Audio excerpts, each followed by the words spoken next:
মধ্যপ্রাচ্যে আবারও বাড়ছে উত্তেজনা। যুক্তরাষ্ট্রকে ঘিরে নতুন সতর্ক বার্তা দিয়েছে ইরান। পারস্য উপসাগরের দেশগুলোর উদ্দেশ্যে তেহরানের স্পষ্ট ঘোষণা, ওয়াশিংটনের সামরিক তৎপরতায় কোনো সহায়তা দেয়া হলে তা সরাসরি ইরানের বিরুদ্ধে অবস্থান হিসেবে দেখা হবে। ফলে নতুন করে আলোচনায় এসেছে পুরো অঞ্চলের নিরাপত্তা পরিস্থিতি। বিস্তারিত জানাচ্ছেন মেহেদী হাসান।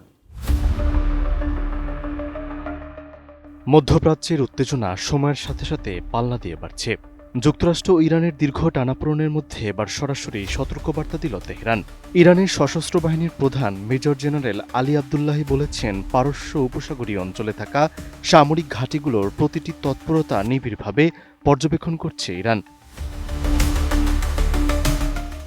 ইরানের সংবাদ মাধ্যম তাসনিম নিউজের তথ্য অনুযায়ী উপসাগরীয় কয়েকটি দেশ প্রকাশ্যে জানিয়েছে তাদের ভূখণ্ড ইরানের বিরুদ্ধে ব্যবহার করতে দেয়া হবে না।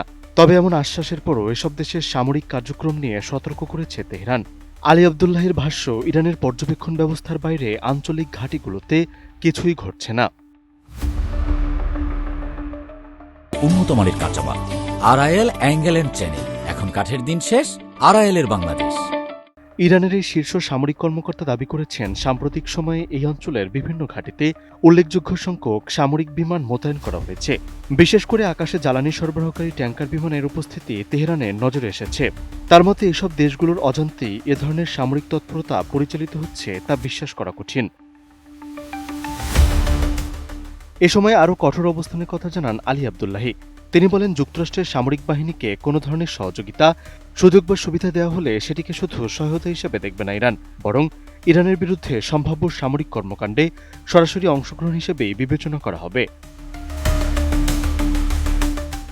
এই বক্তব্যের মধ্য দিয়ে উপসাগরীয় দেশগুলোর প্রতি তেহরানের অবস্থান আরও স্পষ্ট হয়েছে, কারণ অঞ্চলটির বেশ কয়েকটি দেশে যুক্তরাষ্ট্রের সামরিক ঘাঁটি রয়েছে।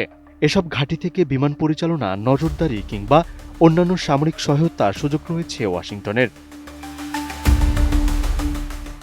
ফলে সম্ভাব্য কোনো ধরনের সংঘাতের ক্ষেত্রে শুধু যুক্তরাষ্ট্র নয়, এসব ঘাঁটিকে সহায়তা দেয়া দেশগুলোর ভূমিকাও বিবেচনায় নেবে ইরান। চলমান উত্তেজনার মধ্যে তেহরানের এই সতর্কবার্তা নতুন করে নজর কেড়েছে।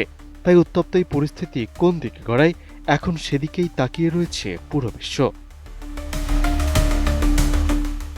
মেহেদী হাসান, ATN নিউজ।